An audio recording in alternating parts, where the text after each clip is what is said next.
We Nigerian Christians, we need to move from Judaism to Christianity. Christianity is not what we are practicing in Nigeria. We are practicing Judaism. We are still under the law. We are not free yet. That is why your pastors are preaching enemy. Enemy, enemy, enemy, enemy, enemy. All the time. Listen, when they preach enemy to you, they create fear into your life. You begin to look at yourself like, oh, enemies are following me. Every church we go to, they destroy enemy for 1 hour. We worship for 20 minutes. We only call Jesus only 10 times in church, and we call enemy 500 times in church. We elevate the devil. We are helping the devil to assume his position, because the devil said, I will exalt my throne above that of God, and I will be like the Almighty. He couldn't do it. They beat him up. They slapped him red and blue, and then they casted him down here. And we are the ones now that are now helping the devil to exalt its throne, because on Sunday morning, we lift up the enemy above God.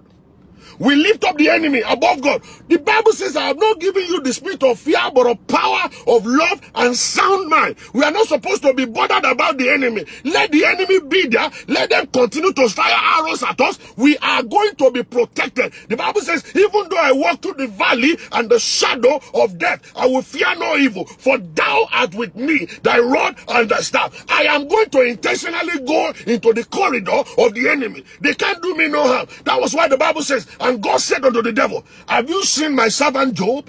He said, yes, I've seen him. He said, but I couldn't touch him. He said, why not? He said, because you have made a covering around him. Every Christian will have a cover. That's why the Bible says, thousands will fall on your side, 10,000 on your right side. He said, but they will not come near you. It is with your eyes. It means that you're going to walk through a battle. Enemy will be firing arrows, but you are protected. Nothing is going to come upon you. The Bible says the name of the Lord is a strong tower. The righteous run into it and they are saved.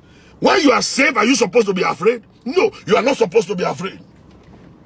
So when they preach enemy, they create fear into you to take your money. When they create fear in you, you release your money because you don't want to die. But we are not supposed to preach the enemy, because the enemy is not the gospel. The Bible says, go ye therefore and preach the gospel. There is only one person that is the gospel, and that is Jesus. We are supposed to be preaching Christ, not the enemy. When we preach Christ, people become saved. They become free. They won't have the spirit of fear in them, because Christ will come to set people free. That's the message of the gospel, not the enemy. We elevate the enemy in our churches. All the praise and worship songs, they are battle songs.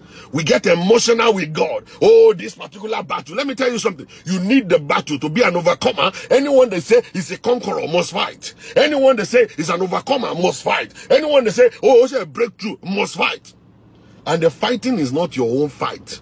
It's the fight of the Holy Ghost, the fight of God himself. He has won the battle already. All you need to just do is to wait for the time of your testimony and just keep on looking at it. The Bible baffled me when God said to Jehoshaphat, he said, you are going to war. He said, yes, I'm going to war. He said, I'm going to go and get all the instruments of battle. He said, no. Don't go and get those ones. Those ones are going to ruin you. He said, so what am I supposed to get? He said, Jehoshaphat, I'm about to teach you how to fight. Jehoshaphat, he looked at God and said, what are you talking about? He said, I'm about to teach you how to fight. You don't know how to fight, but I will teach you how to fight today. So the Bible records that he said unto Jehoshaphat, he said, when you are going to battle, go and buy tambourine, buy drum set, buy guitar, buy the bass, buy the drums, buy the gong, and then organize the musicians. He said, what are we supposed to do? He said, when you get to war, begin to sing. My God, I was dazed when I read it. And the Bible says, and as they began to sing, God himself came down. You can't defeat your enemy by yourself. God is the one that will defeat enemy for you. That's why the Bible says, he said, I prepared a table before you right in the presence of your enemy. They can't do you nothing. They cannot harm you. They cannot touch you because of my rod and my staff. The Bible says, as they began to sing, God himself came down and defeated the enemy of Jehoshaphat, all just by singing. The Bible says, if I be lifted, I will draw men unto me. Why are we running away from the devil? Why are we afraid of the devil? Why are we allowing the devil to win our battle? Why are we concerned about the devil? The devil is supposed to be pushed to the side. Why we are worshiping God? When you're worshiping the King of Kings, when you're worshiping the Lord of Lords, your enemy will die on the sideline. You don't understand. Nobody's going to kill them. The Spirit of God will be killing them. The ones that are supposed to repent will start repenting. They will start repenting. The ones that are supposed to die will die. It is not by your hand. He is the one that will judge every man. The Bible says, I am coming quickly, and my rewards are with me, to give unto everyone according to their works. Whatever they have done to you, they didn't do it to you, they have done it to God. God is their enemy.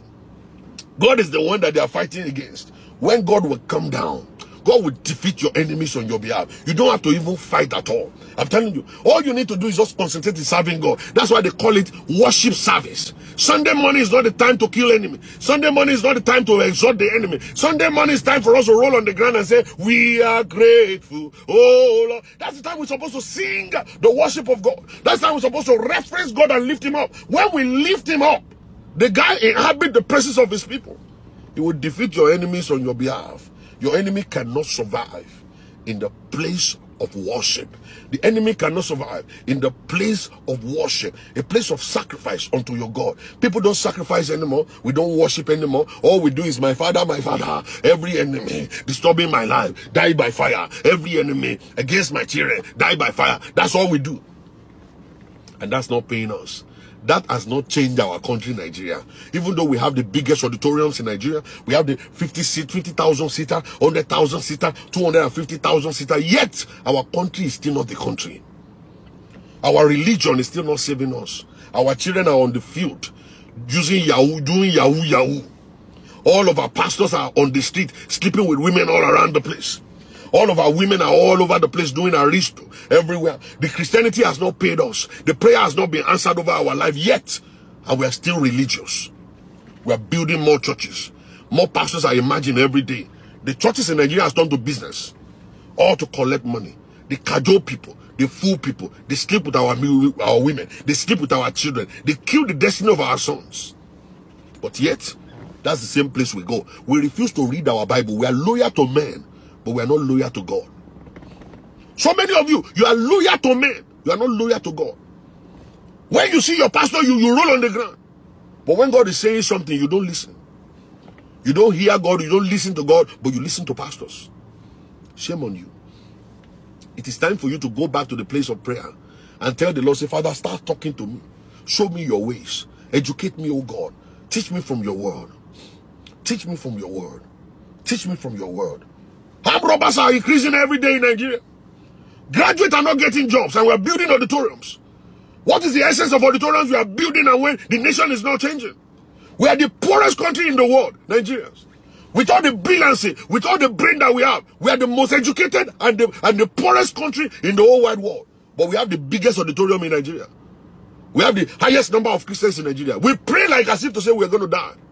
If to say prayer will make a nation great, Nigeria is supposed to be the greatest nation in the whole wide world. If prayer will make somebody rich, Nigeria is supposed to be the richest in the whole wide world. CSC people are supposed to be the richest church in all over the world.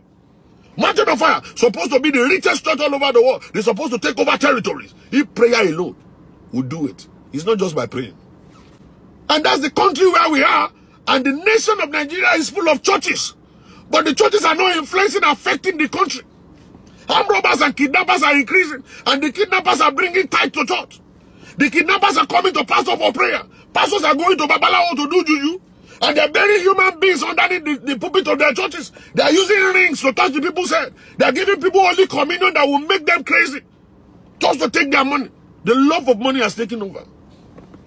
We blame the government, but we don't blame ourselves. It is not just Buhari alone. We are all guilty. Every one of us are guilty. The pastors are guilty. The church members are guilty. The imams are guilty. The Muslims are guilty. The pagans are guilty. Every one of us, we are all guilty. It's not just Buhari alone. Everyone. We all play pranks. We play pranks. Yahoo boys are scamming people live right and center. All the girls in Lagos have turned to prostitutes. Oh God Almighty. In a country where we have the largest congregation of Christians.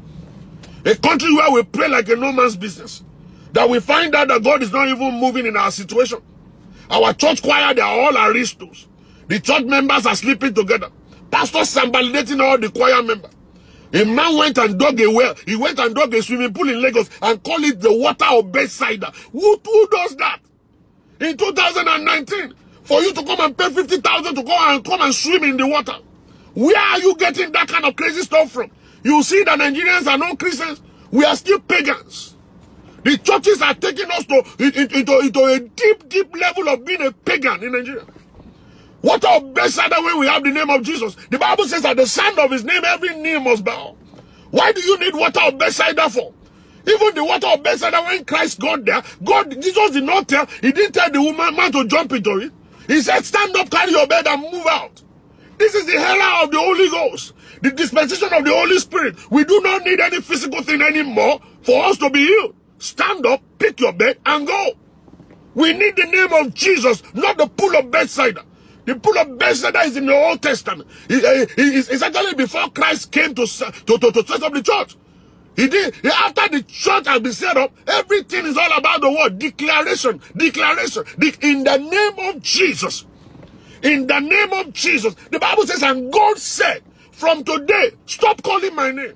They said, why, sir? He said, because that man died for you. Because of his death and resurrection, I have therefore elevated my word above my name, that at the sound of the name of Jesus, every knee must bow. All creatures on earth, in heaven and on earth, they must bow to his name. But we don't do that anymore. We look for, one water to go and swim in, go and do river bath, go and do jump 3 times, go and do this one. And we are ritualists. We are ritualists. We are ritualists. We are pagans. We are not Christians. You see the pastor, you will know when you see them the way they walk around like magicians.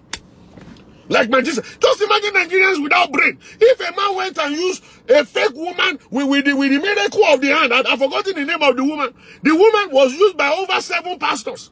They did like this, and the hand came down. And and you see all the stuff on social media that all these things is scam and fake. And you are still in the same church. I baffled. That's when I know that stuff is not to do last. That's when I know that these people are being tied down. PhD holders, degree holders, pharmacists and doctors in the same church, but they are educated, but they have no brain. No brain to even think and say, this is fake miracle my pastor just did, and this guy is fake. I will never come to this church anymore. And then you walk out of there. No, the second Sunday, the congregation multiplied. The congregation multiplied. That is the same country that we are. And we say we are serving God. Which God are we serving? We are ridiculing the name of Jesus. We are messing the name of Jesus up. That's exactly what we're doing. We are messing Christ. We are messing his name up. That's exactly what we're doing. We're doing all of this stupid stuff. All this stupid stuff, and we think God is going to move. God can't move there. We are only religious people. We are non-Christians in Nigeria. We are very religious, but we are non-Christians. We are not. Many people, they know. They know that their pastor is fake, but they still go there anyway. They know the pastor is just a gangster. They still go there anyway. The man is only collecting money. His brother, his sister, everybody is working for him. They stage fake miracles like every Sunday. Like every Sunday, they stage fake miracles. I'm tired of it.